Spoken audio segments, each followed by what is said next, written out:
अब ये सुनकर नाकिजामा लगता है कि जिस दुश्मन की बात कही गई थी इंसानियत को दुश्मन है वो नाना ही है और वो यहाँ सबको मारने के लिए आई है। पर नाना इस बात को नकार देती है और उसे सब सच बता देती है कि असल में इस दुनिया की और इंसानियत की सबसे बड़ी दुश्मन पावर वाले लोग हैं, जिसे रोकने के लिए और मारने के लिए गवर्नमेंट ने उसे यहाँ पर भेजा है और नाकिजामा इन लोगों का भविष्य में लीडर बन सकता है, जिसके कारण से उसे मरना होगा। अब ये सुनने के बाद नाकिजामा और ज्यादा समय तक उस रस्सी को पकड़ नहीं सकता और उसके हाथ छूट जाते हैं और वो नीचे गिर जाता है। उसके नीचे गिरने के बाद नाना को पहला टारगेट मर गया है, जिसे कंफर्म करने के लिए उसके फोन पर एक मैसेज आता है जहां लिखा होता है कि भविष्य में बनने वाला इंसानियत का दुश्मन जो कि 1000 लोगों को मारेगा वो अब मर चुका है।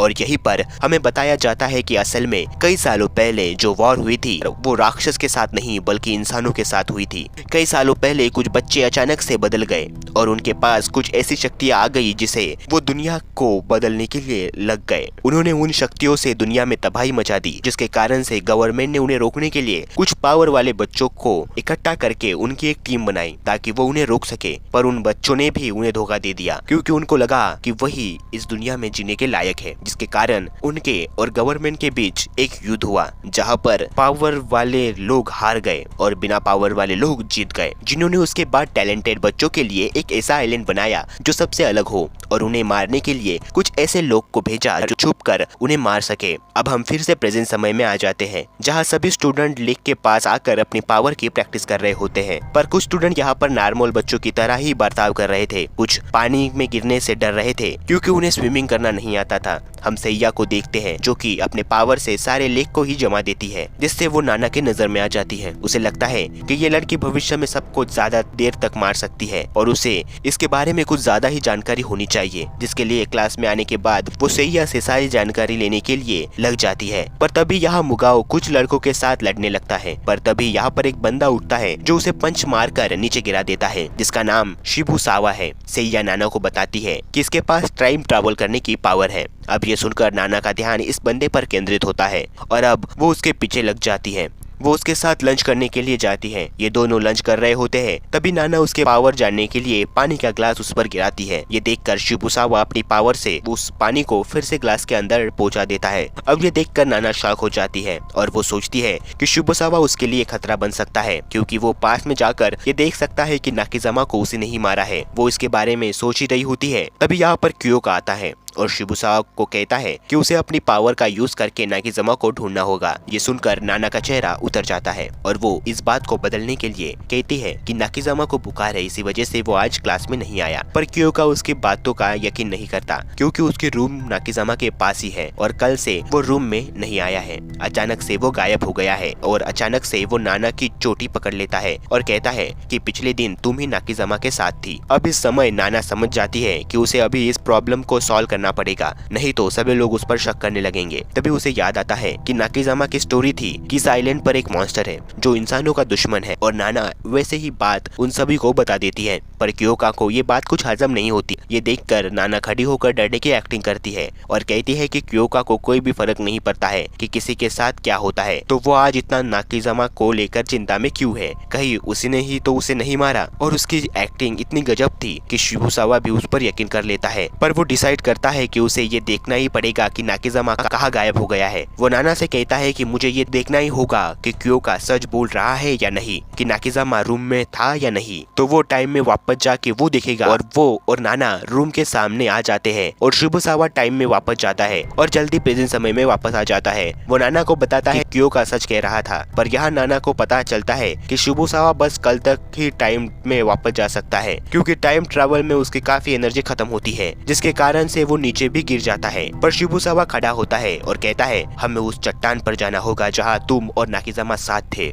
यह सुनकर नाना उसे रोकने की कोशिश करती है पर शिबुसावा नहीं रुकता। वो कहता है हमें उसे ढूंढना ही होगा और नाना की बात टालकर वो उस जगह पर जाता है और टाइम में वापस जाता है और थोड़ी देर के बाद वापस भी आ जाता है जहाँ वो बताता है कि उसने देखा कि वो और नाना चट्टान पर थे, पर वो आगे देख नहीं पाया, उससे पहले ही उसकी एनर्जी खत्म हो गई और वो वापस आ गया। इसका मतलब उसने नहीं देखा था कि इसके तुरंत बाद नाना ने नाकिजामा को फेंक दिया था।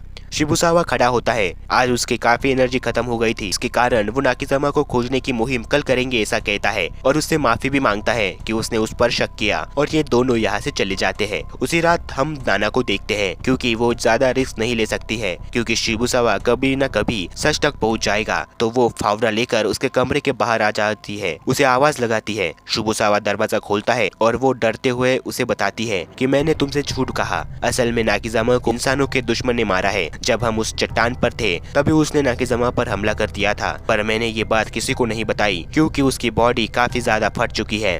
पर अब मुझे पता है कि तुम पास्ट में वापस जा सकते हो, तो प्लीज उसे बचा लो। शिबुसावा ये सब समझ जाता है। वो एक अच्छा इंसान था जिसके कारण से वो उसके पीछे जाने लगता है। नाना उसे एक जगह पर लेकर जाती है और कहती है कि इसी जगह पर राक्षस ने उसे मारा था। शिबुसा पास में चला जाता है ये वादा करके कि वो उसे बचा लेगा, पर शिबुसावा रियलाइज नहीं करता कि वो एक रिवर पर खड़ा था जिसको सेइया ने जमा दिया था और नाना जानती थी कि शिबुसावा को तैरना नहीं आता है, तो वो वहां जाकर पानी में गिर जाता है और कभी भी वापस नहीं आता क्योंकि अभी वो उसी पानी के अंदर है जो अभी बर्फ बन चुका है और नाना ने एक और बंदे को मार दिया है। अगले दिन हम क्योका को देखते हैं जो उसी जगह पर गया है ये देखने के लिए कि यहाँ से नाकिजामा आखिर गया कहाँ। तभी वो उस टूटी हुई रस्सी को देखता है और उस चट्टान से नीचे कूद जाता है। दूसरी तरफ नाना क्लास में होती है। उसने 2 टैलेंटेड स्टूडेंट को मार डाला है जिसके कारण से कुछ लोगों की नजर कई लोगों पर जा रही है। मुगा और सैया को लगता है उनको क्योका ने ही गायब किया है क्योंकि वो अभी भी क्लास में नहीं है। पर तभी यहाँ पर क्योका आता है